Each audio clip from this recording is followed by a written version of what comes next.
நம்முடைய இரட்சகருமாகிய ஆண்டவராகிய இயேசு கிறிஸ்து நாமத்தினால் இந்த மாலையில் கூடி வந்திருக்கிறவங்கள ஒரு அன்போடு கூட வாழ்த்தி வரவேற்கிறேன். என்னுடைய செய்தியினுடைய தலைப்பு தெரிந்து கொள்ளுதல். தெரிந்து கொள்ளுதல் என்று சொல்லும் பொழுது ஒரு காரியத்தை அறிந்து கொள்ளுதல் என்றும் நாம் பொருள்பட சொல்லலாம் இல்லையா? அந்த காரியத்தை நீங்கள் கொஞ்சம் தெரிந்து கொள்ளுங்கள் என்று சொல்கிறத அறிந்து கொள்ளுதல் என்று சொல்லுகிற ஒரு பதத்தை நாம் எடுத்துக்கொள்ளலாம். அதே வேளையில் நாம் ஒரு காரியத்தை சரியாக உற்று நோக்கி நம்முடைய வாழ்க்கையில் தெரிந்து கொள்ளுகிற ஒரு அனுபவமும் இருக்கிறது. உதாரணத்துக்கு ஒரு திருமணம் நடக்க போகிறது என்று சொன்னால் அதில் ஆணோ பெண்ணோ ரெண்டு பேரையும் விசாரிப்பாங்க. அவர்களை குறித்து தெரிந்து கொள்ளுகிறது. எப்படின்னா, அந்த ஆண் எப்படிப்பட்டவர், அவர் என்ன படிச்சிருக்கிறாரு, எங்கே இருக்கிறாரு, என்ன வேலை செய்கிறாரு, அவருடைய சூழல் எப்படிப்பட்டது, அவருடைய ஆன்மீகம் எப்படிப்பட்ட, இப்படியெல்லாம் கேட்பாங்க. கேட்டு அவரை பற்றி விசாரிப்பாங்க. அதே போல் ஒரு பெண்ணை திருமணம் முடிக்கிறதா இருந்தாலும் அந்த பெண்ணிடத்தை பற்றி விசாரிப்பாங்க. ABCDEF வரைக்கும் போவாங்க இல்லையா? போயிட்டு எல்லாமே சரியாக இருக்குதா அப்படின்னு விசாரித்து தெரிந்து கொள்ளுகிற ஒரு அனுபவம் இருக்கிறது.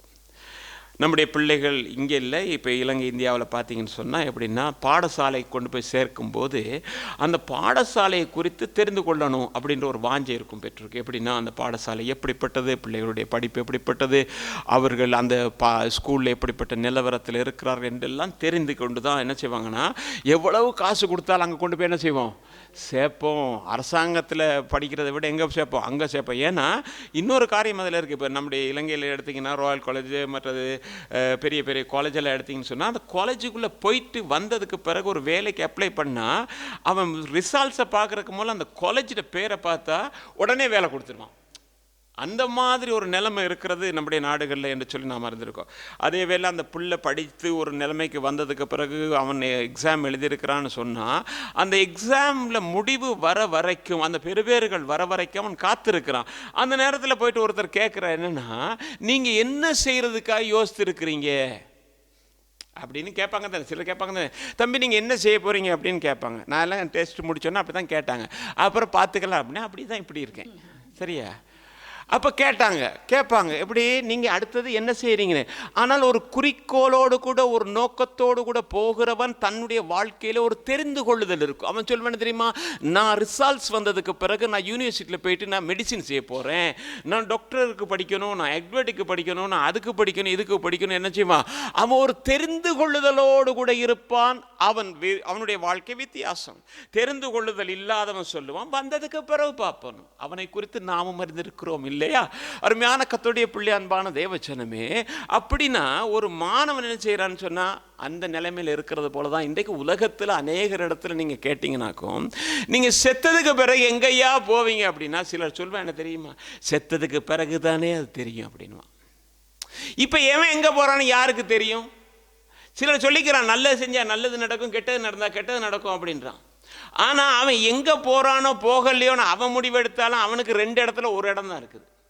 ஒன்று நித்திய வீடாகிய நம்முடைய ஆண்டவர் இருக்கிற இடம், இன்னொன்று நித்திய நரகம் என்று வேதம் தெளிவாக சொல்லுகிறது. அருமையான கர்த்தருடைய பிள்ளை, அன்பான தேவஜனமே, ஏதோ ஒரு பாதையில போய் எப்படி போனாலும் முடிவிலே அவன் எங்கேயாவது ஒரு இடத்துக்கு போதான் வேணும். இப்போ நீங்க பார்த்தீங்கன்னாக்கோ, ஒருத்தர் வீடு விற்கிறாரு, வீட்டினுடைய பெறுமதி 2 லட்சம். வீட்டில் பெறுமதி எவ்வளவு? 2 லட்சம். அவர் சொல்றாரு, 1 லட்சம் ரூபாய்க்கு நான் உங்களுக்கு தரேன் அப்படின்னு.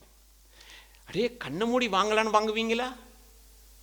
வாங்க மாட்டீங்க. ஏன்னா இதுல ஏதோ ஒரு சிக்கல் இருக்குது அப்படின்னு நீங்க முதலாவது யோசிப்பீங்க இல்லையா? அதனால உடனே வாங்க மாட்டீங்க. நீங்கள் என்ன செய்வீங்கன்னா, ஒரு நிலம் வாங்குறதா இருந்தாலும் வீடு கட்டுறதுக்கு முன்னதாக அந்த நிலத்தை குறித்து பார்ப்பீங்க, அதில் டீட் எப்படி இருக்குன்னு பார்ப்பீங்க, அந்த நிலம் நாளைக்கு மழை பெய்தால் நம்முடைய வீடு மிதக்குமான்னு பார்ப்பீங்க, சேத்து நிலமானு பார்ப்பீங்க. அதே வேளை நீங்கள் என்ன பார்ப்பீங்கன்னா, விசேஷமாக அந்த சுற்றுச்சூழல் எப்படி இருக்குது, அங்கே இருக்கிற ஜனங்கள் எப்படிப்பட்டவங்க இருக்கிறாங்க இல்லையா? நம்ம எந்த ஜனங்களையும் வெறுக்கிறது இல்லை, ஆனால் சில இடங்களில் போயிட்டு கோடி ரூபாய் கொடுத்தாலும் வீடு எடுத்து இருக்க முடியாது. ஏன்னா அந்த சூழ்நிலை அப்படிப்பட்டது. எனவே சரியான காரியத்தை தெரிந்து கொள்வார்கள். இன்றைக்கு மாலையில் கூடியிருக்கிற கர்த்தருடைய பிள்ளையே, இந்த உலகத்தில் கொஞ்ச நாள் வசிக்க போகிற ஒரு வீட்டை குறித்து இத்தனை பெரிய காரியங்களை மனதிலே எண்ணம் கொண்டு இருப்போமே, ஆனால் நமக்கென்று ஒரு வாசஸ்தலம் இருக்கிறது. அந்த வீட்டை குறித்த எண்ணப்பாடு நம்முடைய வாழ்க்கையில் எப்படி இருக்கிறது? இப்போ நீங்கள் அந்த வீட்டை வாங்கினால் சும்மா வாங்க முடியாது இல்லையா? இப்போ நீங்கள் ஒரு 10 லட்ச ரூபாய்க்கு வீடு வாங்க போகிறீங்க அப்படின்னா, உடனே நீங்கள் 10 லட்ச ரூபா கொடுத்து வாங்கினா அது இருந்தால் ஓகே. இல்லைன்னா நீங்கள் என்ன செய்வீங்க? பேங்க்கில் ஒரு கடன் போடணும். பேங்க்கில் கடன் போடுறதுக்கு என்ன செய்வீங்க? நீங்கள் போயிட்டு பார்த்துட்டு எனக்கு 10 லட்ச ரூபா தாங்கன தந்துடுவானா? இல்லை, உங்களை நீங்கள் உறுதிப்படுத்தணும். நீங்கள் உங்கள் ஐடியை கொடுக்கணும், அல்லது போனால் உங்களுடைய கடவுச்சீட்டை கொடுக்கணும். அதுக்கு பிறகு அதை பார்த்துட்டு நீங்கள் தான் அப்படின்னு எல்லாம் முடிவெடுத்ததுக்கு பிறகு நீங்கள் எங்கே வேலை செய்கிறீங்கன்னு கேட்பான். உங்கள் சம்பளத்துண்டை, உங்கள் வருமானத்தை காட்டுங்கன்னு. அப்படியா இருந்தால் நம்மை உறுதிப்படுத்துகிறதுக்கு நாம் கர்த்தருடைய பிள்ளைகள் ஞானஸ்தானம் எடுத்து பரிசுத்தாவின் அபிஷேகத்தை பெற்றிருக்கிறோம்ன்றதை நாம் உறுதிப்படுத்தணும். அடுத்தது என்ன செய்யணும் சொன்னால், நம்முடைய வருமானத்தை காட்டணும். நான் ஆண்டவருக்காக இந்த உலகத்தில் என்ன செய்திருக்கேன்னு. ஒன்றுமே இல்லாமல் வெத்து பேப்பரை கொண்டு போய் கொடுத்து இதுதான் என் சம்பளத்துண்டு நான் ஏற்றுக்குவானா? இல்லை. அப்போ என்ன செய்யணும்னா, நம்முடைய பரம வாசஸ்தலம் என்று ஒன்று இருக்கிறது என்று சொல்லி வேதம் வலியுறுத்தி சொல்லுகிறது. அப்போஸ்தலனாகிய பவுல் சொல்லும்போது சொல்லுகிறாரு, 2 கொரிந்தியர் புத்தகத்தில் 5ஆம் அதிகாரம் 1ஆம் வசனத்தை வாசிக்கும் பொழுது, பூமிக்குரிய கூடாரமாகிய நம்முடைய வீடு அழிந்து போனாலும் தேவனால் கட்டப்பட்ட கைவேலி அல்லாத நித்திய வீடு பரலோகத்திலே நமக்கு உண்டென்று அறிந்திருக்கிறோம். எனது நமக்கு எங்க வீடு அப்ப இருக்குது? பரலோகத்தில் இருக்கு. அதனால தான் இந்த இடத்துல கூடி இருக்கிறோம் இல்லையா? நம்முடைய வீடு எங்க இருக்குது? கைவேலை அல்லாத ஒரு பெரிய வீட்டை கர்த்தர் நமக்காக கட்டி வைத்திருக்கிறார். அருமையான கர்த்தருடைய பிள்ளை, அன்பான தேவ ஜனமே, ஆண்டவராகிய இயேசு கிறிஸ்து சொல்லும்போது சொல்றாரு எப்படின்னா, லூக்கா 16:9, நான் உங்களுக்கு சொல்லுகிறேன், நீங்கள் மாளும் போது நித்திய வீடுகளிலே உங்களை ஏற்றுக்கொள்ளணும். அப்படிதானே? அங்க வாசல்ல இருக்கவன் கேட்பான், எங்க உங்க ஐடென்டி காட்டு அப்படின்னு கேட்பான். நான் ஞானஸ்நானம் எடுக்கல, நான் பரிசுத்தாவி அபிஷேகத்தை பெறல, அங்க நீங்க சம்பளத்துண்டை கொண்டாதீங்கன்னா நான் ஒண்ணுமே செய்யல அப்படின்னா அவன் அதுக்கு பிறகு முடிவு சொல்லுவான் இல்லையா? அருமையான கர்த்தருடைய பிள்ளை, அன்பான தேவஜனமே, அப்ப என்னது? மாளும் போது அங்க ஏற்றுக்கொள்ளணுமா? நம்ம அந்த இடத்துல நமக்கு தெரியும் எப்படின்னா, நான் துக்கமா அந்த பசியா இருந்தேன், சரி அது இருக்குது. ஆனாலும் எல்லா விதத்திலும் ஒரு வசனத்தை நாம் ஏற்றுக்கொள்ள வேண்டிய ஒரு இது இருக்கு. என்னன்னா, இது சரியா இருந்தால் அதை நாம் ஏற்றுக்கொள்ளணும். அப்ப நாம சும்மா போய் என்ன செய்ய முடியாது? பரலோகத்துக்குள்ள என்ன செய்ய முடியாது? நான் வந்துட்டேன்னு போக முடியாது. இந்த பூமியிலே நான் எப்படி இருந்தேன்? அதான் வெளிப்படுத்தல் சுவிசேஷம் நீங்க பாத்தீங்கன்னு சொன்னா, வா உனக்கு யாரை காட்டுற அப்படின்னா, மனைவியாகிய மணவாட்டியை காட்டுகிறேன். இப்ப அவ மனைவியா இருக்கிறா, நாளைக்கு தான் மணவாட்டி. ஆனா வளமையா எப்படின்னா, மணவாட்டித்தான் மனைவியாக மாறுவா. இந்த பூலோகத்தில் நான் ஆண்டவருக்காக செய்தது என்ன, எதை செய்கிறேன் என்று சொல்லி நாம் இன்றைக்கு ஆராய்ந்து அப்படியா இருந்தா, அருமையான கர்த்தருடைய பிள்ளையே, அன்பான தேவஜனமே, அப்ப நாம் என்ன செய்ய வேண்டும்னா, நாம் வாசம் பண்ண போகிற வீட்டை குறித்து நமக்கு ஒரு தெளிவு இருக்கணும். நான் இங்கே போக போகிறேன், அதற்காக வாஞ்சிக்கணும், அதற்காக பிரயாசப்படணும். நான் லோனுக்கு அப்ளை பண்ணிட்டு பேசாமல் வீட்டில் இருந்தால் சரியில்லை, எனக்கு ஒரு டேர்மின் கொடுத்துருப்பான், அந்த டேர்மினுக்கு நான் போத்தாகணும். அங்கே போயிட்டு என்ன செய்யணும்? நான் சைன் பண்ணணும், சைன் பண்ணி நான் அதை ஏற்றுக்கொள்றேன்னு சொல்லணும். அதுக்கு பிறகு தான் எல்லாவற்றையும் கொடுப்பான். அதுபோல் தேவனுடைய பிள்ளையே, நானும் நீங்களும் பரலோக ராஜ்யத்தில் இருக்க என் வீட்டுக்கு போகணும்னு வாஞ்சித்தா அதற்குண்டான பிரயாசங்களை நாம் படணும். அப்படியா இருந்தா இந்த நித்திய வாஸ்தலத்தை குறித்து தெரிந்து கொள்ளும்படிக்கு அநேகருடைய கண்களை இன்றைக்கு பிசாசு குருடாக்கி இருக்கிறான். இன்னைக்கு வெளி உலகத்தில் நீங்கள் போயிட்டு ஆண்டவருடைய அன்பை சொல்லி பிடிப்பா, அதாவது வந்து என்ன, உங்களுக்கு வயிற்று வலி சுகமாகும், உங்களுக்கு தலைவலி சுகமாகும், உங்களுக்கு வேலை கிடைக்கும், உங்களுக்கு பொண்ணு கிடைக்கும், அதை சொன்னால் வேற சுவிசேஷம். அந்த சுவிசேஷத்தை நாங்கள் சொல்லலை. ஆனால் ஒரு மனுஷன் மரித்தால் அவனுடைய ஆத்துமா எங்கே போகும் என்பதை சுட்டி காட்டுகிற ஒரு சுவிசேஷம் இருக்கிறது. ஆண்டவராகிய இயேசு கிறிஸ்து கூட என்னத்தை பிரசங்கம் பண்ணாரு? பரலோக ராஜ்யம் சமீபமாக இருக்கிறது என்று சொல்லி தான் சொன்னார் இல்லையா? அப்படியா இருந்தா அந்த சுவிசேஷத்தை கொண்டு போய் அவன்கிட்ட சொன்னா, மரித்ததுக்கு பிறகு உங்க ஆத்துமா எங்கய்யா போகும்? நரகத்துக்கு போமா, பரலோகத்துக்கு போமானா அவன் அதை பற்றி சிந்திக்கவே மாட்டான், அதை குறித்து செயல்பட மாட்டான். காரணம் என்ன என்று சொன்னா, இப்பிரபஞ்சத்தின் தேவனானவன் அவருடைய மனக்கண்களை குருடாக்கி வைத்திருக்கிறான். அதை பார்க்க முடியாதபடி. அது அப்போஸ்தலனாகிய பவுல் சொல்றார் 2 கொரிந்தியர் புத்தகத்தில் 4ஆம் அதிகாரம் 4ஆம் வசனத்தை சொல்லும்போது சொல்றாரு, தேவனுடைய சாயலா இருக்கிற கிறிஸ்துவின் மகிமையான சுவிசேஷத்தின் ஒளி அவர்களுக்குள்ளே அவிசுவாசிகளாகிய அவர்களுக்கு பிரகாச பிரகாசமாய் இராதபடிக்கு இப்பிரபஞ்சத்தின் தேவனானவன் அவர்களுடைய மனதை குருடாக்கினான். என்னது? அவங்க மனசை குருடாக்கி இருக்கான், வெளியில இருக்கவங்க மனசை குருடாக்கி இருக்கான், உள்ளுக்குள்ளேயும் குருடாக்கி தான் வச்சிருக்கிறான். ஆனா இன்னொரு காரியத்தை நான் சொல்லுவேன்னா, ரட்சிக்கப்பட்டு ஞானஸ்நானம் எடுத்து பரிசுத்தாவின் அபிஷேகத்தை பெற்று அந்நிய பாஷை பேசி கர்த்தருக்கு ஊழியம் செய்த எத்தனையோ கர்த்தருடைய பிள்ளைகளுடைய வாழ்க்கையிலும் கூட இந்த நித்திய வீட்டை மறந்து போன ஒரு அனுபவம் இருக்கிறது. எத்தனையோ பேர் என்ன செஞ்சிட்டாங்க, மறந்து போயிட்டாங்க. ஏன்னா தொடர்ந்து அதை பயணிக்க விடாதபடிக்கு பிசாசு அவருடைய வாழ்க்கையிலே சில மாற்றங்களை கொண்டு வந்து அந்த வாழ்க்கையே மாற்றி போடுகிறான். அருமையான கர்த்தருடைய பிள்ளை, அன்பான தேவஜனமே, அதாவது என்னன்னா, சாதாரண அற்ப காரியங்களை கூட சந்திக்கப்படாமல் இருக்கிற நிலைமையை அவன் காட்டுறான். எப்படின்னு சொன்னா, இந்த சின்ன காரியமெல்லாம் உனக்கு இல்லாம இருக்கும்போது எப்படிடா நீ இந்த நித்திய வீடு, நித்திய ராஜ்யம் இதெல்லாம் கர்த்தருன்னு நீ நம்புற? அப்படிதானே? இன்றைக்கு அநேகருடைய வாழ்க்கையில் என்னன்னா, உன்னுடைய வாழ்க்கையில் ஒரு சின்ன காரியத்தை சந்திக்க முடியாத ஒரு தேவன் இருக்கிறார். அப்படியா இருந்தா அவரை குறித்து நீ விசுவாசிக்கிறது என்ன? எசேக்கியாவின் இடத்துல ராப்சாக் சொன்னது போலதான் பிசாசு இன்றைக்கு ரட்சிக்கப்பட்ட அநேகர் இடத்துல இதை சொல்லுகிறான். யார் ரட்சிக்க கூடும் பார்ப்போமா என்று சொல்லுகிறான். அருமையான கர்த்தருடைய பிள்ளை, அன்பான தேவஜனமே, அது ஒருவேளை வியாதியா இருக்கலாம், ஒருவேளை பண பிரச்சனையா இருக்கலாம், அல்லது போன நம்முடைய வேலையா இருக்கலாம், அல்லது போன ஏதோ ஒரு காரியமா இருக்கலாம். ஏதோ ஒன்றை நமக்கு எடுத்து காட்டி பிசாசு என்ன செய்கிறான் என்று சொன்னா, இந்த நித்திய வீட்டுக்குண்டான அந்த வழியை நாம் போகிறதை திசை திருப்பி அனுப்பி விடுகிறான். திசை திருப்பி அனுப்பி தன்னுடைய காரியத்தை நிறைவேற்ற வேண்டும் என்று விரும்புகிறான். நீங்க பார்ப்பீங்கன்னு சொன்னா, மாட்கடும் சுவிசேஷத்துல 4ஆம் அதிகாரம் 18-19 வசனங்களை வாசிப்போம். வசனத்தை கேட்டும், நல்ல கவனிங்க, வசனத்தை கேட்டும் உலக கவலைகளும் ஐஸ்வர்யத்தின் மயக்கமும் மற்றவைகளை பற்றி உண்டாகிற இச்சைகளும் உட்பிரவேசித்து வசனத்தை நெருக்கி போட அதனால் பலனற்று போகிறார்கள். இவர்களே முள்ளுள்ள இடங்களில் விதைக்கப்பட்டவர்கள். ஆமா, என்னது? விதைக்கப்பட்டது உண்மைதான், விதை வளர்ந்ததும் உண்மைதான். ஆனா அந்த விதை வளர்ந்து அது கனி கொடுக்கத்தக்கதான ஒரு நிலைமைக்கு வர விட முடியாதபடிக்கு என்ன செய்கிறது என்றால், இந்த முள்ளுகள் நெருக்குகிறது. முள்ளுகள் நெருக்குகிறது. எப்படி? உலக கவலை. உலக கவலை. இன்னைக்கு உலகத்தை பற்றியும் கவலை, சொந்த வாழ்க்கையை பற்றியும் கவலை. அதனால என்ன நடக்குது? ஐஸ்வர்யத்தின் மயக்கம். அதே வேலை என்ன போட்டிருக்கு? மற்றவர்களை குறித்த இல்ல, மற்றவங்களை குறித்து. அப்புறம் இப்படி இருக்கிறனால அது என்ன செய்யுது? நெருக்குது. நெருக்கி நெருக்கி நெருக்கி அவங்களுக்கு அற்புதம் செஞ்சாரா கர்த்தர், இவங்களுக்கு செஞ்சாரா, அதை செஞ்சாரா, இதை செஞ்சாரா. சிலருக்கு பாட்டே அதுதான், பாட்டு அதுதான். ஆனா தேவ பிள்ளையே, அவருக்கு செய்தார் இவருக்கு செய்தார் அல்ல, உனக்கு செய்வார் என்பதை மட்டும் நீ நினைத்துக்கொள். நீ ஆராதிக்கிற தேவன் உனக்காக இருக்கிற தேவன். நீ ஆராதிக்கிற தேவன் உனக்காக மரித்த தேவன். நீ ஆராதிக்கிற தேவன் உனக்காக உயிரோடு கூட எழுந்த தேவன். நீ ஆராதிக்கிற தேவன் உனக்காக வரப்போகிற தேவன். அவர் உனக்காக எல்லாவற்றையும் செய்தது உண்மையானால் அதோடு கூட எல்லாவற்றையும் கொடுக்கிறதும் உண்மை என்று சொல்லுகிறேன். அருமையான கர்த்தருடைய பிள்ளை, அன்பான தேவஜனமே, சில நேரங்களில் நம்முடைய வாழ்க்கையில், நான் சொல்ல போனா நம்முடைய வாழ்க்கையில் கூட, பிள்ளைகளுடைய வாழ்க்கையில், என்னுடைய சொந்தப்பட்ட தனிப்பட்ட வாழ்க்கையில் எத்தனையோ தாக்கங்கள் வந்தது, எத்தனையோ பிரச்சனைகள் வந்தது, எத்தனையோ போராட்டங்கள் வந்தது, எத்தனையோ நெருக்கங்கள் வந்தது. ஒரு முறை நான் வந்து மில்க் புக்கில் நான் சொல்லியிருக்கேன், அந்த சாட்சி சுருக்கம் சொல்கிறேன். எப்படின்னா, மில்க் புக்கில் இருந்து எங்கள் அம்மாவுக்கு அடிக்கிறேன், ஃபோன் அடித்து சொன்னேன், அம்மா இப்படி படி, எல்லாரும் ஓன்னு அழுகுறாங்க. நான் ஒரே ஒரு வார்த்தை சொன்னேன், அம்மா நீங்கள் அழுகிறீங்க எல்லாரும் நல்லது, ஆனால் எந்த ஒரு காரணத்தை கொண்டும் என் வாயாலே என் தேவன், நான் ஊழியம் செய்கிறேன், எதற்காக எனக்கு இதை அனுமதித்தார் என்று கேட்டுவிடக்கூடாது, அதற்காக ஜெபியுங்கள் என்று சொன்னேன். வேற எதுவும் சொல்லலை. இன்றைக்கு தேவ சமூகத்தில் சொல்கிறேன். என்னது?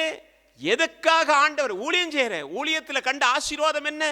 நெருக்கங்கள், போராட்டங்கள், பிரச்சனைகள், அவமானங்கள், நிந்தைகள், அபச்சொற்கள், நிபச்சொற்கள், பொறாமைகள் எல்லாம் தான் நான் கண்டேன். ஆனாலும் எல்லாத்தையும் விட்டுட்டு ஓடல. ஏன் தெரியுமா? நான் கிறிஸ்துவின் அன்பை கண்டது மட்டுமல்ல, கிறிஸ்துவனுடைய கிருபை இருந்ததுனால் நிற்கிறேன். நான் என்னால நிக்கல. நான் இந்த ஊழியத்தை விரும்பி வரல. நான் இதற்காக ஏற்படுத்தப்பட்டவன் என்பதை மட்டும் நான் அறிந்திருக்கிறேன். நான் ஒரு நாளும் நான் விரும்பல, நான் நல்ல ஷர்ட் போட்டு நல்ல கோட்டு போட்டு நான் முன்னால வந்து சத்தம் போட்டு பேசணும் விரும்பல. என்னுடைய வாழ்க்கை முறைமை மாற்றப்பட்டது. தேவன் எனக்கு கொடுத்தது, அதோடு கூட பலத்தையும் கொடுத்தார். எத்தனை அவமானங்கள், எத்தனை நிந்தைகள், எத்தனை. ஆனா இன்றைக்கு தேவ ஜனங்களுடைய வாழ்க்கையிலே போராட்டங்கள், நிந்தைகள், பிரச்சனைகள் வரும் பொழுது ஏன் இழுபட்டு போகிறார்கள், ஏன் தேவனை விட்டு போகிறார்கள் என்பதுதான் எனக்கு அறியாத ஒரு புதினமாக இருக்கிறது. ஏனென்றால் அவர்கள் தேவனை நேசிக்கவில்லை. தேவனை நேசிக்கிறது போல தேவையற்ற காரியங்களை நேசிக்க ஆரம்பித்து விட்டார்கள். தேவனை நேசிச்ச ஒரு நாள் நடக்காது. நீங்க பாத்தீங்கன்னா தீர்க்கதரிசியை கொண்டு போய் கட்டி இறக்குறாங்க குழியில, ஆனாலும் நல்லவர்னு சொல்லிக்கிட்டு இருக்கான். எசேக்கியேலை எடுத்து பார்த்தீங்கன்னா, நீ இந்த பக்கம் இப்படி படு, அந்த பக்கம் இப்படி படு, இதை சாப்பிடு, நானா சொல்லிப்பேன் நீங்க சாப்பிடுங்க, நீங்க போங்க அப்படின்னு போயிருப்பேன். ஆனா ஏன் தெரியுமா? அன்பை ருசி பார்த்தவன், ஆண்டவரை அறிந்தவன், அவன் சொல்லுகிறான், ஆண்டவரே உமக்காகத்தான் நான் ஜெயிப்பேன், நான் உன்னை அனுப்புறேன், எனக்கு குழந்தையா இருக்கிறேன், நீ போ, நான் உன்னோடு இருக்கிறேன். ஏனென்றால் ஏற்படுத்தினவர் பலத்தை கொடுக்கிறாரு. அப்படிப்பட்ட அந்த கிணத்துல கொண்டு போய் போட்டாலும் பரவாயில்ல. தீர்க்கதரிசிகளை மட்டுமல்ல, இந்த உலகத்திலே இருக்கிற எத்தனையோ சுவிசேஷருடைய வாழ்க்கையில எவ்வளவோ கொடூரமான வாழ்க்கை நடந்திருக்கிறது.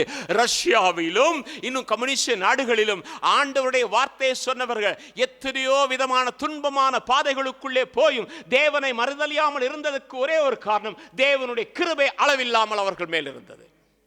அருமையான கர்த்தருடைய பிள்ளை, அன்பான தேவஜனமே, அதான் பாருங்க பவுல் இவ்விதமாக சொல்லுகிறார் 2 கொரிந்தியர் 12ஆம் அதிகாரத்தில் 7ஆம் வசனத்தில், அன்றியும் எனக்கு வெளிப்படுத்தப்பட்டவைகளுக்குரிய மேன்மை நிமித்தம் நான் என்னை உயர்த்தாதபடிக்கு என் மாம்சத்தில் என்ன கொடுக்கப்பட்டிருக்கிறது, ஒரு முள் கொடுக்கப்பட்டிருக்கிறது என்று சொல்லி ஆண்டவர் தெரிந்து கொண்டாரு. அனனியாட்ட சொல்லும்போது சொன்னார் என்ன தெரியுமா? இவன் என் நிமித்தமாக பாடுபடவும், அப்படித்தானே சொன்னாரு. இவனை நான் ரோஸ் ராய்ஸ் கார்ல அனுப்புறதுக்காக தெரிந்து கொள்ள சொல்லல. தேவ பிள்ளையே தெரிந்து கொள்ளுதல் அதுதான். நாம் அவரோடு கூட பாடுபட்டால் அவரோடு கூட ஆளுகை செய்வோம். அப்படித்தானே வேத வசனம் சொல்லுது. நாம் அவரோடு கூட பாடுபடணும். பாடுபடுகிறதுக்கு எங்க, பாளையத்துக்கு புறம்பே போறதுக்கு தயாரா இருக்கணும். அநேகருடைய வாழ்க்கையில் எப்படி தெரியுமா? மெத்தையில் இருக்க வாய்ப்பு இருக்கு. மலர் மெத்தையில். தேவ பிள்ளையே, இயேசுவை பின்பற்றும் போது நமக்கு மலர் மெத்தையும் இருக்கத்தான் செய்கிறது, ஆனால் முள்ளுள்ள படுக்கை நமக்கு இருக்கத்தான் செய்யுது. அன்றியும் கிறிஸ்து இயேசுக்குள்ளாக தேவ பக்தியாய் நடக்க மனதாய் இருக்கிற யாவரும் துன்பப்படுவார்கள். எனவே எதா இருந்தாலும் சரி, கிறிஸ்துவின் அன்பை விட்டு என்னை பிரிக்க முடியாது. அப்ப இந்த முள் இருக்குத்தானே, இந்த முட்செடி இருக்குத்தானே, அது ஒரு வித்தியாசமான ஒண்ணு. எப்படின்னா, நீங்க வேதத்தில் பார்ப்பீங்கன்னா நியாயாதிபதிகளுடைய புத்தகத்தில் 9ஆம் அதிகாரம் 9ஆம் வசனத்துல அதுகிட்ட ஒரு நிழல் இருக்கு. அந்த நிழலுக்குள்ள வா வா வான்னு கூப்பிடும். வாசிங்க. அப்பொழுது மரங்களெல்லாம் முட்செடியை பார்த்து, நீ எங்களுக்கு ராஜாவா இருக்கின்றது.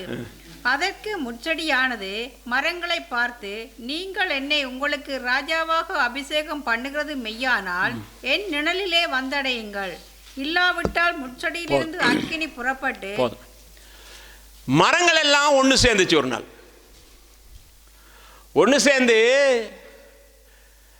போய் முதலாவது கேட்டுச்சு எப்படின்னா, ஒலிவு மரத்துக்கிட்ட போச்சு.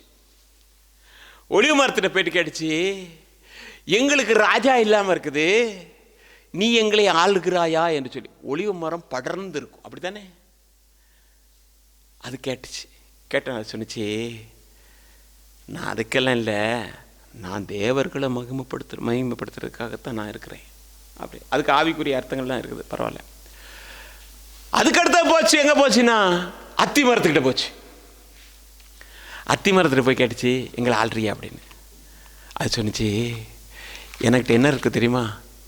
என்ன இருக்குது?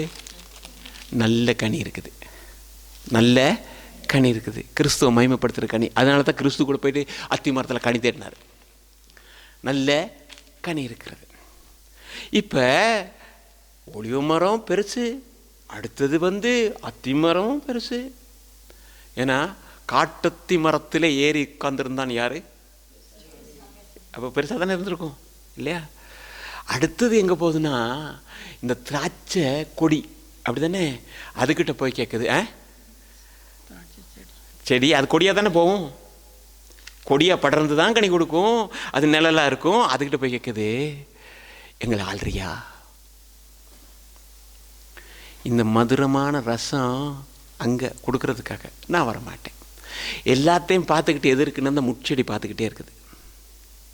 என்கிட்ட வருவீங்க, என்கிட்ட இதே போல் இவ்வளவு தான் இருக்குது, மிதிச்சா சுப்புன்னு போயிடும்.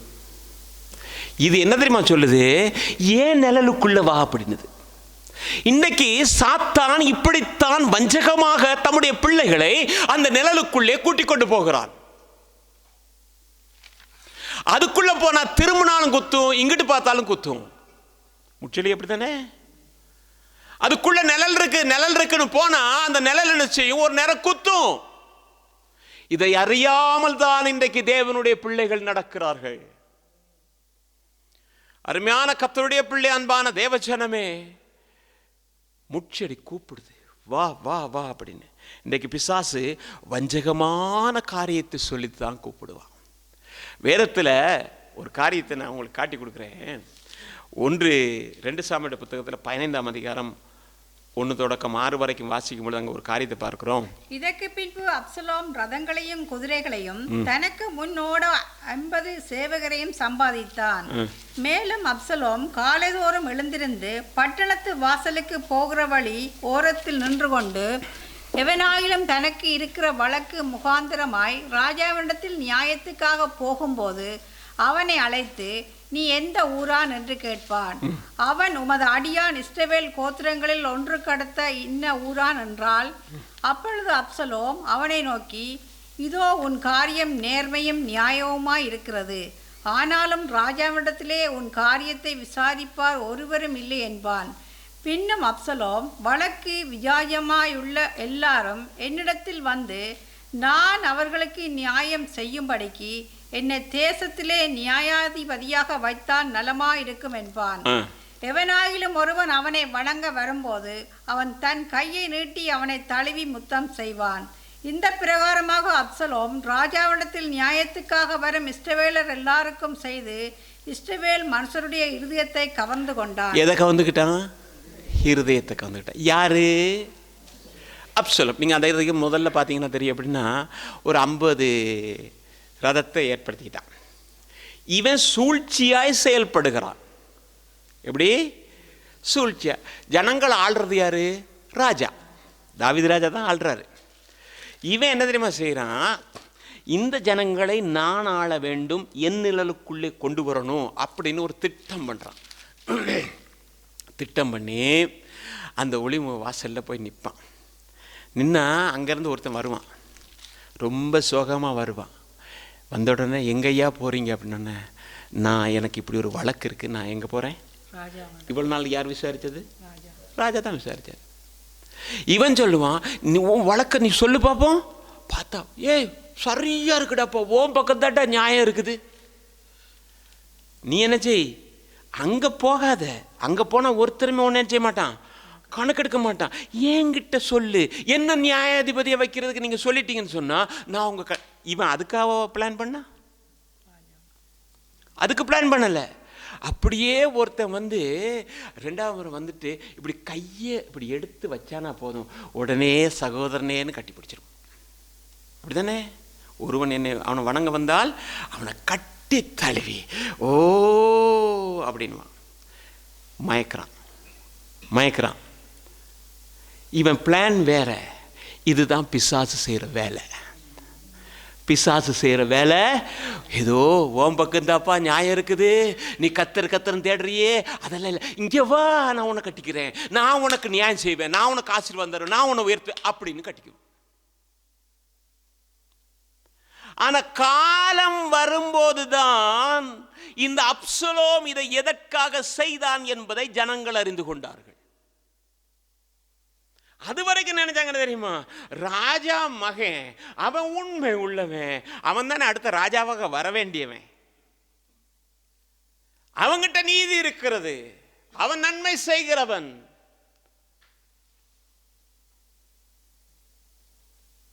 ஆனா அவன் எப்படியாவது ராஜாவை விட்டு ஜனங்களை பிரித்து தன் ஆளுகைக்குள்ளே கொண்டு வர வேண்டும் என்கிறதா. இன்றைக்கு கிறிஸ்துவை விட்டு ஜனங்களை பிரிக்க வேண்டும் என்பதுதான் பிசாசுடைய பெரிய திட்டம். அந்த திட்டம் நிறைவேறாதபடிக்கு தெளிந்த புத்தி உள்ளவர்களாக ரட்சிக்கப்பட்ட தேவ ஜனம் நடந்து கொள்ளணும். என்னதான் நீங்கள் வாசித்து பார்ப்பீங்கன்னா 2 சாமுவேல் புத்தகத்தில் 15ஆம் அதிகாரம் 11ஆம் வசனத்தை வாசிக்கும் பொழுது எருசலேமிலிருந்து வரவழைக்கப்பட்ட 200 பேர், வாசிங்க. எருசலேமிலிருந்து வரவழைக்கப்பட்ட 200 பேர் அப்சலோமோட கூட போனார்கள். அவர்கள் வஞ்சகமின்றி அறியாமையினால் போனார்கள். என்னதான் அவங்களுக்கு வஞ்சகமே தெரியாது. இவன் இப்படிப்பட்ட காரியம் செஞ்சிட்டான்றது அவங்களுக்கு தெரியாது. இவன் நோக்கம், இவனுடைய காரியம் என்னன்னு தெரியாது. அவங்க என்ன வஞ்சகம் அறியாமல் போனாங்க. அங்கே ராஜா வாழ்க, அப்சலோம் ராஜாவானார். அடே இது என்னடா புதுசாக இருக்குது, நம்ம ராஜா அங்கே இருக்கும்போது இப்படி எப்படிடா வந்துச்சு? கண்கள் திறக்கப்பட்டது. தேவ ஜனமே, ஒரு நாள் இது நடக்க போகிறது. எப்படி என்று சொன்னால், தேவன் இப்போ என்ன தெரியுமா நடக்குது? எப்படின்னா இஸ்ரவேல்ல எல்லாம் ரெடி. என்ன ரெடி? ஆலயம் கட்டுறதுக்கு ரெடி, அந்த ஆசாரியன் ரெடி, கிடாரி ரெடி. சரியான பழுதற்ற ஒரு கிடாரி, 3 வயசுக்கு உட்பட்டதுன்னு தான் நினைக்கிறேன். அதை கொண்டாந்து தான் பலி கொடுக்கலாம். எல்லாமே ரெடி. இப்போ வருகையும் சீக்கிரத்தில் இருக்குதுன்னு எல்லாருக்கும் தெரியும். ஆனால் இப்போ நடக்க போது என்ன தெரியுமா? இஸ்ரவேல் ஜனங்களோடு கூட ஒரு ஒப்பந்தம் வரும். எப்படிப்பட்ட ஒப்பந்தம்? நான் உங்களுக்கு என்ன செய்கிறேன்? ஆலயத்தை, இவங்களுக்கு என்ன தேவைன்றது அவனுக்கு தெரியும். என்ன தேவை? இதில் என்னது? கிறிஸ்து தேவை இல்லை. என்ன தேவை? ஆலயம் தான் தேவை. இவனுக்கு தேவையான ஆலயத்தை நான் கட்டி கொடுப்பேன். 2 தெசலோனிக்கர் புத்தகத்தில் இருக்கு. ஆலயத்தை கட்டி கொடுத்து, தேவன் எனப்படுவது எதுவோ, ஆராதிக்கப்படுவது எதுவோ, அதற்கு மேலாக தன்னை உயர்த்தி சிங்காசனம் போட்டு உட்கார்ந்து இருக்கும் போதுதான் இந்த இஸ்ரவேலருக்கு புத்தி வந்து, ஐயோ நாங்கள் ஏமாந்து போனோமேன்னு சொல்லுவான். அப்படித்தானே இருக்கு. எப்ப அவன் அது வரைக்கும் நல்லவனாகவே இருப்பா. உங்களுக்கு தேவையான ஆலயத்தை நானே மேற்பார்வை இருந்து எல்லாம் கட்டி தருவேன். உங்களுக்கு தேவையான செல்வத்தை நானே தருவேன். உங்களுக்கு தேவையான சுகத்தை நானே தருவேன். உங்களுக்கு தேவையான எல்லாத்தையும் நானே தருவேன். கடைசியில் தான் கண்ணு திறக்கும்.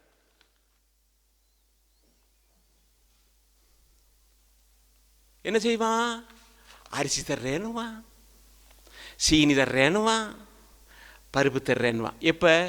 இவன் கண்ணு முழிச்சோன்னு சொல்லுவான். அப்படித்தானே வேதத்தில் வெளிப்படுத்த எப்படி போட்டிருக்கு? முதல்ல வெள்ளை குதிரையிலே வருவான், சமாதானத்தின் புறாவாக வருவான். அப்புறம் சாப்பாட்டை நிறுத்து கொடுப்பான். அரிசி கிடைக்குது, பருப்பு கிடைக்குது, எல்லாம் கிடைக்குது. கிடைக்கும் போது என்ன தெரியுமா செய்வான்? உங்களுக்கு அவங்களுக்கு வித்தியாசம் இருக்கணும். இல்லாட்டி போனால் உங்கள் பேர்லேயே 4 பேர் வந்து வாங்கிடுவான். கையை தாங்க அதில் ஒன்று குத்தி வச்சிருவோம். அப்படி தானே? கையில் போட்டு வச்சுருப்பான். போட்டால் போன காட்டின ரெடி. ஓ, உங்களுக்கு உள்ள அரிசி பருப்பெல்லாம் ரெடி.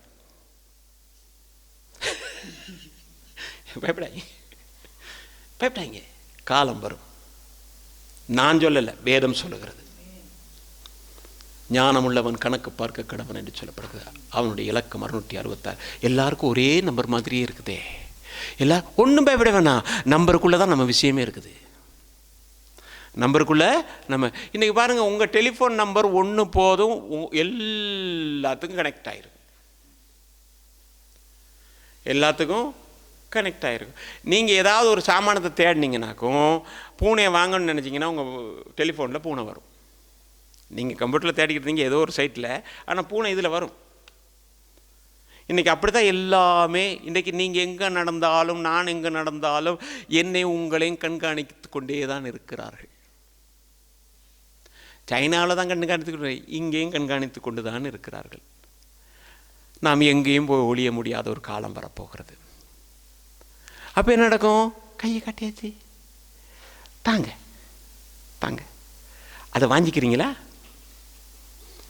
ஆமேன். அப்போ அதை வாங்கி கேட்டி போனால் அதுக்கேற்ற வழியில் போகிறதுக்கு நம்ம பிரயாசப்படணும். என்னென்னா பிசாசு அப்படி தான் வாங்கிப்பான். நீ கத்தரை நம்பி ஒரு பிரயோஜனமே இல்லையே, உன் கண்ணீர் துடைக்கப்பட்டுச்சா, உன் வியாதி போச்சா, உனக்கு கார் வந்துச்சா, உனக்கு வீடு ஒன்றுமே இல்லையே, திருப்பி ஏன் கத்துட்டு போகிற, நான் உனக்கு எல்லாம் தர்றேன். ஒருத்தர் என்கிட்ட சொன்னார், ஒரு பாஸ்டர், எப்படின்னா பிசாசு சொல்லுவான், நீ இங்கேருந்து வா, நான் உனக்கு நிறைய தர்றேன். ஆனால் ஒரு கடைசி வரைக்கும் எப்படின்னா கத்தரோட தான் இருக்க. எனக்கு நீ தர்றது வேணாம், கத்தர் தர்றது கொஞ்சமாக இருந்தாலும் போதும். அருமையான கத்தோடைய பிள்ளை, இன்னொரு காரியத்தை நீங்கள் பார்த்தீங்கன்னா, நீதிமொழியுடைய 7ஆம் அதிகாரம் 7ஆம் வசனத்தை வாசிக்கும் பொழுது, பேதியர்களாகிய வாலிபருக்குள்ளே ஒரு புத்தியின வாலிபனை கண்டு அவனை கவனித்தேன். வாசிங்க இப்போ 18ஆம் வசனத்திலிருந்து 22 வரைக்கும். வா விடியக்காலம் வரைக்கும் சம்போகமாய் இருப்போம், இன்பங்களினால் பூரிப்போம். புருஷன் வீட்டிலே இல்லை, தூர பிரயாணம் போனான், பணப்பையை தன் கையிலே கொண்டு போனான், குறிக்கப்பட்ட நாளிலே வீட்டுக்கு வருவான் என்று சொல்லி தன் மிகுதியான இனிய சொற்களால் அவனை வசப்படுத்தி தன் உதடுகளின் மதுர வாக்கினால் அவனை இணங்க பண்ணினாள். உடனே அவன் அவள் பின்னே சென்றான். ஒரு மாடு அடிக்கப்படும்படி செல்வது போலும், ஒரு மூடன் விலங்கிடப்பட்டு தண்டனைக்கு போவது போலும், ஒரு குருவி தன் பிராணனை வாங்கும் கண்ணியை அறியாமல் அதில் விழ தீவிரிக்கிறது போலும் அவளுக்கு பின்னே போனான். அம்பு அவன் ஈரலை பிளந்தது. என்னது? ஒரு மாடு அடிக்கப்படும்படி செல்வது போலவும், ஒரு குருவி என்னது சிக்கிறது போலவும். என்னன்னா நீங்கள் மேலே பார்த்தீங்கன்னா நல்லா அழகாக இருக்கும். ஒரு வாலிபன், அவன் யாரா? புத்தீனன், அப்படி தானே? கத்தரை தேடுறதுக்கு என்ன வேணும்னா புத்தியும் தேவை. நீங்கள் மற்ற 25ஆம் அதிகாரத்தில் வாசிங்கன்னா புத்தி உள்ள புத்தி இல்லாத, வெளிப்படுத்தல பார்க்கும்போது புத்தி உள்ள, இப்படி நிறைய இருக்குது வசனம். புத்தி இல்லாத ஒரு வாலிபன். வாலிபர்களுக்குள்ளே எப்படிப்பட்ட வாலிபர்கள்? பேதைகளாகிய வாலிபர்கள், அதற்குள்ளும் புத்தி இல்லாத ஒரு வாலிபன்.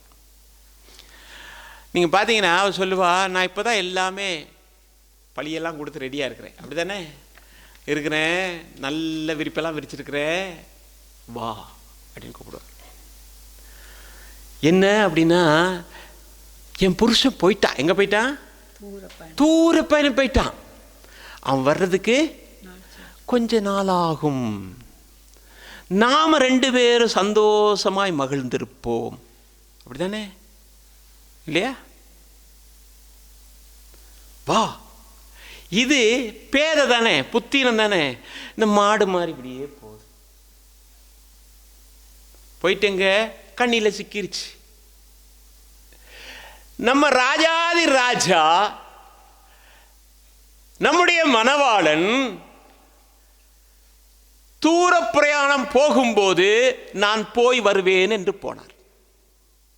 இப்ப இந்த வஞ்சகத்தின் பிசாசு அந்த ஸ்திரீ என்ன செய்கிறாள் என்று சொன்னால், வா, அவர் வருகிறதுக்கு அநேக நாளாகும், அதுவரையிலும் நாம் சந்தோஷமாக இருப்போம், உலகத்தின் இன்பங்களை காண்போம், மனம் போன போக்கிலே வாழ்வோம் என்று சொல்லி தன்வசமாய் இழுத்துக் கொள்ளுகிறார். ஏன் தெரியுமா? இன்னைக்கு கூட ரொம்ப பேர் என்ன தெரியுமா, எவ்வளவு காலம் நாங்க கேட்டோம் அவர் வர்றாரு, இதை பயமுறுத்துறாங்கப்பா. இயேசு வர்றாருன்றாங்க. எப்ப? பேதுரு அன்னைக்கு எழுதிட்டாரு, அப்போஸ்தலனாகிய பவுல் அன்னைக்கு எழுதிட்டாரு. கடைசி இன்னும் கேட்கலையே, இன்னும் ஒண்ணு கேட்கலையே, ஒண்ணு நடக்கலையே. எப்ப வருவாரு? இன்னும் டைம் இருக்குது. கடைசி அவர் வர்ற நேரம் நமக்கு அங்கிருந்து சத்தம் கேட்கும் போது மனம் திரும்பிடலாம். சத்தம் கேட்கும் போது மனம் திரும்பிடலாம். இன்னைக்கு வஞ்சித்து கொண்டே இருக்கிறான் பிசாசு. யாரை வஞ்சிக்கிறான்? தெரிந்து கொள்ளப்பட. இன்னைக்கு பிரசங்கம் பண்றேன், நான் கிருபை இல்லாட்டி போனா நாளைக்கு நானும் இல்லை. கிருபையை கேட்டு அந்த கிருபையை பற்றி கொண்டு இந்த ரட்சிப்பு பூர்ணமாகத்தக்கதாக, இது நிறைவேறத்தக்கதாக பிரயாசப்படாதபடிக்கு சிந்தனை சிதறடிக்கப்படுமே. ஆனால் அவன் தட்டி கூப்பிடுவான், வா அப்படின்னு. அவர் வர்றதுக்கு ரொம்ப நாள் ஆகும். இயேசு வர்றதுக்கு ரொம்ப நாள் ஆகும். அது வரைக்கும் எப்படி இருப்போம்? இன்பங்களினால் பூரிப்போம், அப்படித்தானே இருக்கு. 18ஆம் வசனத்தில் இருக்கும், இன்பங்களினால் நாம் பூரிப்போம், சந்தோஷமா இருப்போம்.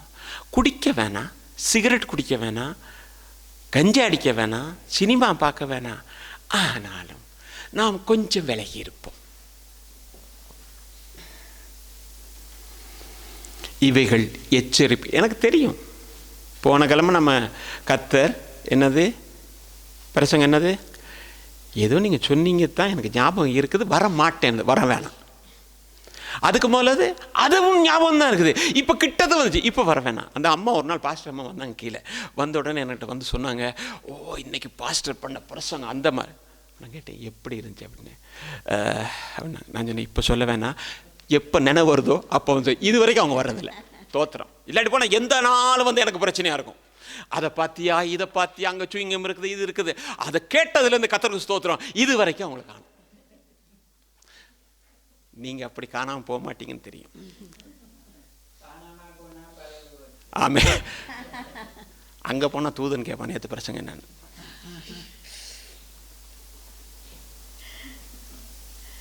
அப்போ என்ன சொல்ல போகிறீங்க? கீழே போய் கேட்டு வரேன்னு சொல்ல போகிறீங்களா? கீழே வந்தால் மேலே போயிடாது. ஒருத்தன் அப்படி தான் மேலே போயிட்டு இருக்கும்போது பார்த்துருக்கான். பார்த்தா என்னடா இப்படியெல்லாம் இருக்குது, என்ன ஒன்றுமே காணுமே, கீழே போயிட்டு பார்க்கவா? கீழே போயிட்டு வாங்க. அனுப்புனது மேலே வந்தோன்னே இல்லைன்ட்டாங்க, டிக்கெட் ஹவுஸ்ஃபுல். அந்த நிலைமை வேணுமா? மேலே போகிறதுக்கு எப்போது பரிசுத்தம் நாம் விரும்புகிற காரியங்கள்லாம் கற்று தருவார், ஆசீர்வாதம் எல்லாம் பார்த்தோம். போன கிழமை முந்தின கிழமெல்லாம் பார்த்தோம். ஆனால் இன்றைக்கு கொஞ்சம் சத்தியத்தை பார்ப்போம். கடைசி நாட்களில் இருக்கிறோம். அருமையான கர்த்தருடைய பிள்ளை, அன்பான தேவ. அப்போ என்னது, இப்படியே போகும்போது அவனை என்ன செய்யுதுன்னு தெரியுமா? ஜீவ மார்க்கத்தை மறக்க பண்ணிடும். பிசாசுடைய வேலை என்ன தெரியுமா? இவன் எதுக்கு பிரயாசப்பட்டுக்கிட்டு இருந்தான் பண்ணாரோ? ஜீவ மார்க்கத்தை எப்படியாவது போய் நித்திய ஜீவனை சுதந்திரிக்கணும், நித்திய வீட்டில் தங்கியிருக்கணும், அப்படித்தான் நினைச்சிட்டு இருந்தான். இப்போ இந்த ஜீவ மார்க்கத்தை மறக்க பண்ணுகிறது தான் பிசாசுடைய பெரிய வேலை. வாசிக்கலாம் நீதிமொழிகள் புத்தகத்தில் 5ஆம் அதிகாரம் 6வது. நீ ஜீவ மார்க்கத்தை சிந்தித்து கொள்ளாதபடிக்கு போதும். நீ ஜீவ மார்க்கத்தை சிந்தித்து கொள்ளாதபடிக்கு மாறி மாறி எல்லாம் வரும். அதுக்கு பிறகு என்னத்தன்னு போனால் முடிவில் எப்படி இருக்குன்னா, வாசிங்க 11லிருந்து 14 வரைக்கும். முடிவிலே உன் மாமிசம் உன் சரீரமும் உருவழியும் போது நீ துக்கித்து, ஐயோ போதகத்தை நான் வெறுத்தேனே, ஐயோ நான் போதகத்தை வெறுத்தேனே, கடிந்து கொள்ளுதலை என் மனம் அலட்சியம் பண்ணி, கடிந்து கொள்ளுதலை என் மனம் அலட்சியம் பண்ணினது, என் போதகரின் சொல்லை நான் கேளாமல், என் போதகரின் சொல்லை நான் கேளாமலும், எனக்கு உபதேசம் பண்ணினவர்களுக்கு என் செவியை சாயாமலும் போனேனே. சபைக்குள்ளும் சங்கத்துக்குள்ளும் கொஞ்சம் குறைய எல்லா தீமைக்கும் உள்ளானே என்று முறையிடுவாய். என்னதான் இது? ஏன் இப்ப வரணும்? ஏன் வரணும்? போதக சிச்சை வேணாம், அப்படித்தானே? போதக சிச்சை வேணாம், கடிந்து கொள்ளுதல் வேணாம். இப்போ என்னது?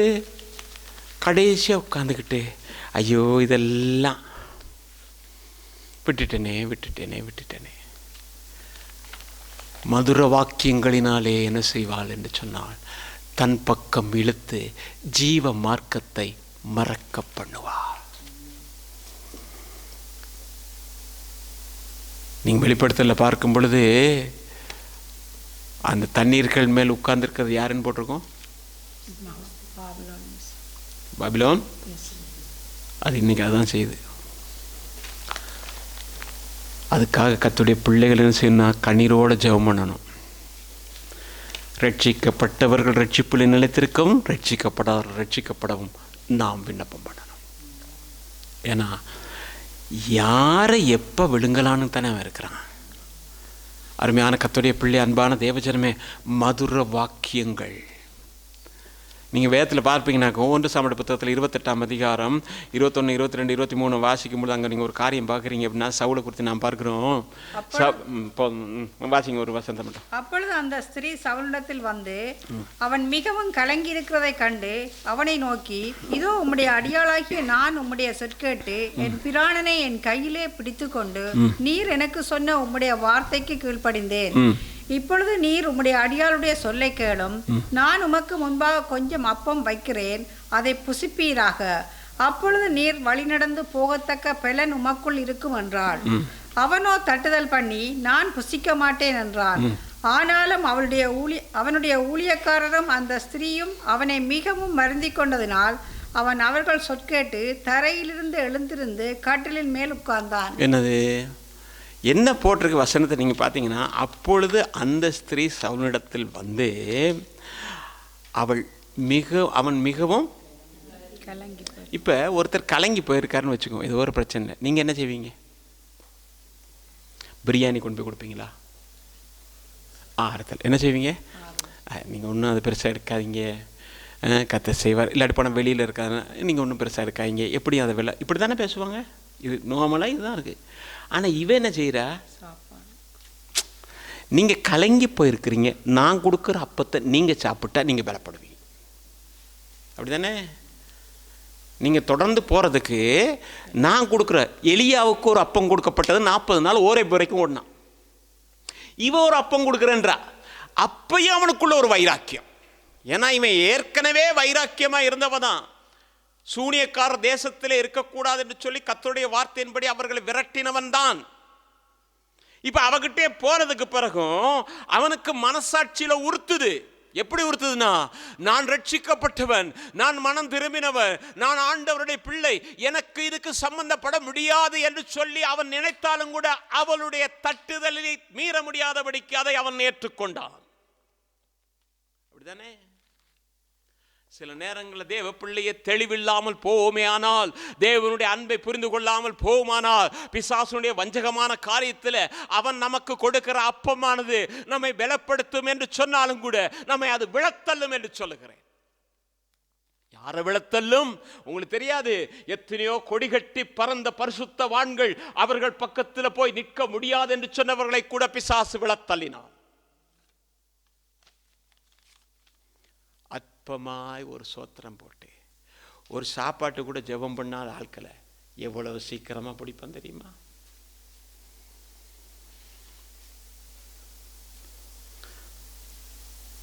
கிறிஸ்துதான் ஜீவன் என்று தங்கள் ஜீவனை பாராதபடிக்கு பல அடிகள், வேதனைகள், துக்கங்கள் எல்லாவற்றையும் சகித்த பரிசுத்தவான்களை கூட விழத்தள்ளினார். நீங்க வேதத்தில் வாசித்து பார்ப்பீங்க. வெளிப்படுத்தின சுவிசேஷம் 12ஆம் அதிகாரம் 4ஆம் வசனத்தை வாசிக்கும் பொழுது, அதன் வாள் வானத்தின் நட்சத்திரங்களில் 1/3 பங்கை இழுத்து அவைகளை பூமியில் விழ தள்ளிற்று.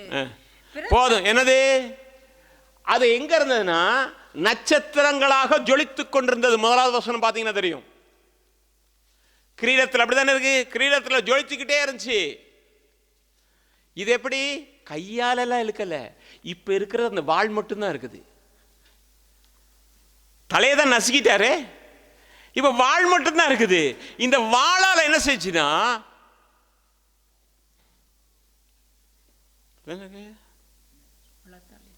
எங்க வாளால இழுத்து பூமியில். அதனால தான் பவுல் சொல்லும்போது சொல்றாரு 2 கொரிந்தியர் 11:3, ஆகிலும் சர்ப்பமான தன்னுடைய தந்திரத்தினால ஏவாளை வஞ்சித்தது போல உங்கள் மனதும் கிறிஸ்துவை பற்றிய உண்மை நின்று விலகும்படி கெடுக்கப்படுமோன்னு பயமா இருக்குது அப்படின்னாரு. அப்படிதானே? கெடுக்கப்பட்டு விடுமோ என்று பயமா இருக்குது. ஏன்னா அவன் பெரிய பிரசங்கமெல்லாம் வைக்க மாட்டான். நம்ம மாதிரி 1 மணி நேர பிரசங்கமெல்லாம் பண்றதில்லை. ஒரே சின்ன பிரசங்கம், நீங்கள் சாவதில்லை, அவ்வளோதானே சொன்னா. நீங்கள் சாவதில்லை. அப்படியா? அதுக்கு பிறகு பூசிட்ட பிறகு சொல்லியிருப்பேன். எப்படி தெரியுமா? அவருக்கு தெரியும் நீங்கள் சாப்பிட்டு அவரை விட பெரிய ஆள் ஆயிருவீங்கன்றதுக்காக தான் இப்படி சொன்னார்னு சொல்லியிருப்பான். நீங்கள் இப்போ செத்தீங்களா? சகலையே. அப்போ ஏன் அவர் அப்படி போய் சொன்னார்? நீங்கள் கொஞ்சம் யோசித்து பாருங்க. அப்படி சாகக்கூடிய ஒரு மரமாக இருந்தால் இங்கே நட்டு இருப்பாரா? அதெல்லாம் வேதத்தில் இல்லை, நான் சொல்கிறேன். இப்படி தான் எனக்கு பிசாசு வஞ்சிக்கிறது. சாப்பிடக்கூடிய நஞ்சு மரமாக இருந்தால் உங்களை உண்டாக்குனவர் தம்முடைய சாயல இது நட்டு இருப்பாரா? பாருங்க, நீங்கள் சாகலையே. ஏன்னா நீங்கள் சாப்பிட்டீங்கன்னா உங்கள் கண்ணு திறந்துருன்றது அவருக்கு நல்லா தெரியும். இன்னைக்கு கண்ணு திறக்கிறதுனால தான் பெரிய பிரச்சனையாக இருக்கிறது.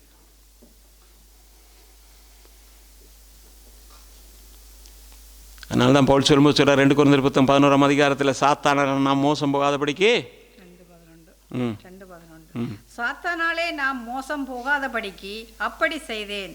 அவனுடைய தந்திரங்கள் நமக்கு தெரியாதவைகள் அல்லவே. ரொம்ப பேர்கிட்ட கேட்டேன்னு சொல்லுவாங்க, எல்லாம் அவன் என்ன தந்திரன்னு எங்களுக்கு நல்லா தெரியும். மாட்டிக்கிற மாதிரிலாம் அதுதான் சொல்லுவான். என்ன சொல்லுவான்? அவன் விளையாட்டில் நமக்கு தெரியணுமா? ஆனால் அவர் சொல்ற நமக்கு தெரியாதே. எந்த ரூபத்தில் எப்படி என்ன காரியத்தை செய்வான்னு தெரியாதே. ஏனென்றால் மாட்களும் சுவிசேஷம் 13ஆம் அதிகாரம் 22ஆம் வசனத்தில் ஆண்டவராகிய இயேசு கிறிஸ்து சொல்லும்போது சொன்னார், கூடுமான அளவு தெரிந்து கொள்ளப்பட்டவர்களே வஞ்சிக்கத்தக்க. யாரை வஞ்சிப்பான்? தெரிந்து கொள்ளப்பட்டவர். அருமையான கர்த்தருடைய பிள்ளை, அன்பான தேவஜனமே, வெளிப்படும் சுவிசேஷம் 12ஆம் அதிகாரம் 12ஆம் வசனத்தில் வாசிக்கும் பொழுது நாம் பார்க்கிறோம், ஆகையால் பரலோகங்களே அவைகளில் வாசமாயிருக்கிறவர்களே களிகூறுங்கள், பூமியிலும் சமுத்திரத்திலும் குடியிருக்கிற ஐயோ, பிசாசானவன் தனக்கு கொஞ்ச காலம் மாத்திரம் உண்டென்று அறிந்து மிகுந்த கோபம் கொண்டு உங்களிடத்தில் இறங்கினபடியால் உங்களுக்கு ஆபத்து வரும். பிசாசு மிகுந்த கோபம் கொண்டு உங்களிடத்தில் இறங்கினபடியால் ஆண்டவராகிய இயேசு கிறிஸ்து உறுதிப்படுத்தி சொன்னார். எப்படி தெரியுமா? லூக்கா 10:18 அவர்களை அவர் நோக்கி, சாத்தான் மின்னலை போல வானத்திலிருந்து விடுகிறதை நான் பார்த்தேன். யார் சொன்னது? இயேசு கிறிஸ்து தான் சொன்னார். எனக்கு அருமையான கர்த்தருடைய பிள்ளை, அன்பான தேவச்சனமே, எனவே தெளிந்த புத்தி உள்ளவர்களா இருங்க, தெளிந்த புத்தி உள்ளவர்களா இருங்க அப்படின்னு பேதுரு 1 பேதுருடைய புத்தகத்தில் 5ஆம் அதிகாரம் 8ஆம் வசனத்தில் அங்கே பார்க்குறோம். இன்றைக்கி அநேகர் நினைக்கிறேன் என்ன தெரியுமா? கடைசி நிமிஷத்தில் மனம் திரும்பலாம், கடைசி நிமிஷத்தில் போயிடலாம் அப்படின்னு. பிரசங்கியில் 12ஆம் அதிகாரம் 1ஆம் வசனம், நீ உன் வாலிப பிராயத்தில் உன் சிருஷ்டிக்கிறே தீங்கு நாட்கள் வருகிறதுக்கு முன்னும் எனக்கு பிரியமில்லாதவைகள் என்று நீ சொல்லும் வருஷங்கள் ஐயோ, வாயில் பல்லெல்லாம் போய் மேல் வாயோட மேலே விட்டு கண்ணு தெரிய மாட்டேது, கொஞ்சம் தான் தெரியுது, அங்கே சத்தம் கேட்குது, குருவி சத்தம் கேட்குது, யாரோ போகிறாங்க, இதெல்லாம் பயமெல்லாம் வந்ததுக்கு பிறகு நீ ஆண்டவரை தேடுறது இல்லைப்பா, அன்றைக்கு வரைக்கும் காத்திருக்கிறல்லப்பா, ஓ வாலிப பிராயத்தில் உன் சிருஷ்டிகர்த்தரை நினை.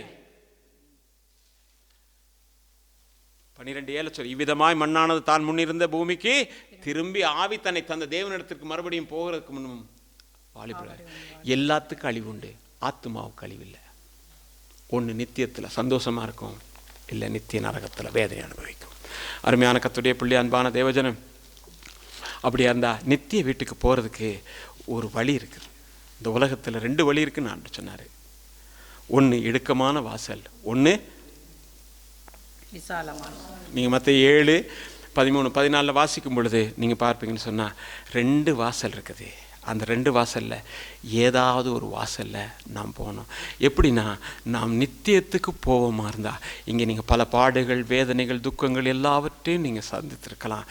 ஆனால் அங்கே போனோன்னே இயேசு அந்த காயப்பட்ட கரங்கள்னாலே உங்கள் கண்ணீரை தொடப்பார். அருமையான கர்த்தருடைய, அதுதான் வெளிப்படுத்த அவர்களுடைய கண்ணீர் யாவையும் தேவன் துடைப்பார். இனி மரணமும் இல்லை, துக்கமில்லை, அலறுதலில்லை, வருத்தமில்லை, எல்லாம் ஒழிந்து போகும். அருமையான கர்த்தருடைய பிள்ளை, அன்பான தேவஜனமே, அது இடுக்கமான வாசல். அதில் போகிறதுக்கு ரொம்ப பேர் தான் போவாங்கன்னு இயேசு கிறிஸ்துவே சொன்னார். அதில் நீங்களும் நானும் போகணும் தான் கர்த்தர் இந்த மாலை வேளையில விரும்புகிறாரு.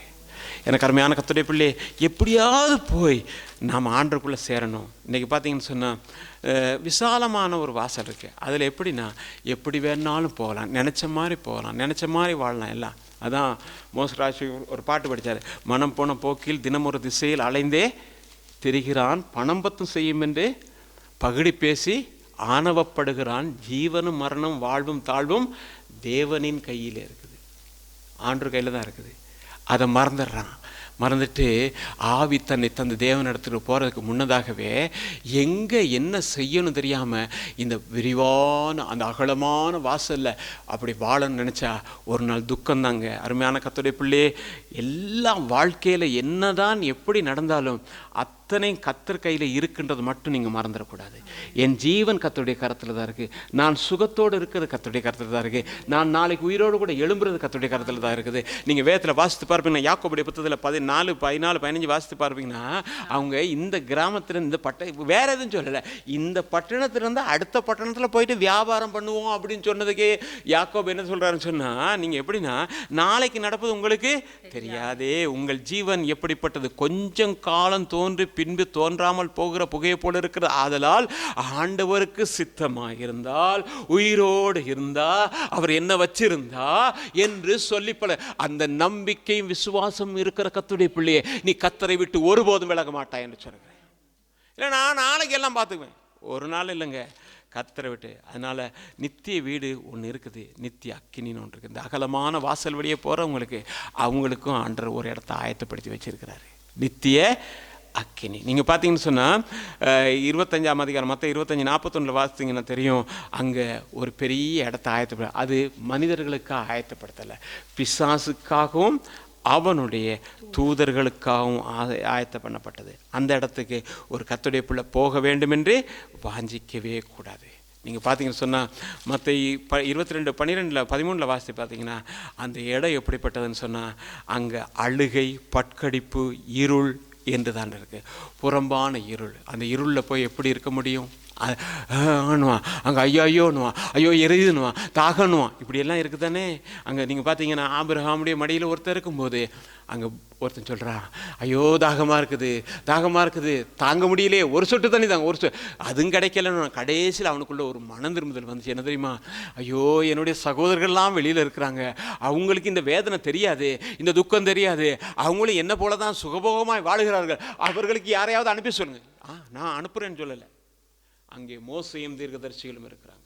செவி கொடுத்தா கேட்கட்டும், செவி கொடுக்காட்டி போகட்டும், அவர்கள் உன்னோடு கூட வந்திருப்பார். செவி கொடுத்தால் மேலே வந்து என்னோடு கூட இருப்பார். அருமையான கர்த்தருடைய பிள்ளை, அன்பான தேவஜனமே, அதனால தான் உபாகமத்தின் புத்தகம் 11:26 சொல்லப்படுகிறது, இதோ இன்று நான் உங்களுக்கு முன்பாக ஆசீர்வாதத்தையும் சாபத்தையும் வைக்கிறேன். 30:19 நான் ஜீவனை, மரணத்தையும், ஆசீர்வாதத்தையும், சாபத்தையும் உங்கள் முன்னே வைக்கிறேன் என்று உங்கள் மேல் வானத்தையும் பூமியையும் என்று சாட்சியாக ஆகையால் நீயும் உன் சந்ததியும் பிழைக்கும்படிக்கு நீ எதை தெரிந்து கொண்டால் ஜீவனை தெரிந்து கொள். நித்திய ஜீவனுக்குண்டான பாதை தெரிந்து கொள்ளுங்க. இந்த கடைசி காலத்தில் தேவனோடு ஐக்கியமாக இருங்க. எப்படியெல்லாம் வஞ்சிக்க முடியுமோ? சின்ன காரியம், இதெல்லாம் ஒரு சின்ன விலை, அதெல்லாம் ஒன்றும் பெருசாக கத்தரெடுக்க மாட்டாருன்னு தான் பிசாசு சொல்லுவான். சின்ன காரியத்தை பெரிதாக்கி நமக்கு விரோதமாக அவன் ஒரு நாள் சாட்சி சொல்லுவான். யோசுவா பிரதான ஆசாரியனாக இருந்தான், அவனை குற்றப்படுத்தும்படிக்கு அவன் பக்கத்தில் நின்றான். அப்படி தானே போட்டிருக்க சகரியால பக்கத்தில் நிற்கிறான், அவனை குற்றப்படுத்தும்படிக்கு. அவன் அக்கினி நின்று தப்பி வைக்கப்பட்ட கொல்லி அல்லவா, இவனுக்கு நீங்கள் இப்போ புது வஸ்திரம் கொடுங்க. தேவன் அன்புள்ள தேவன், இன்றைக்கும் இரக்கமுள்ளவராக இருக்கிறாரு. நம்முடைய வாழ்க்கை கர்த்தருக்கு ஒப்பு கொடுப்போம். கர்த்தர் நம்மை ஆசீர்வதிப்பார். கொஞ்ச நேரம் எழுந்து ஜெபம் பண்ணுவோமா? போன கிழமை மாதிரி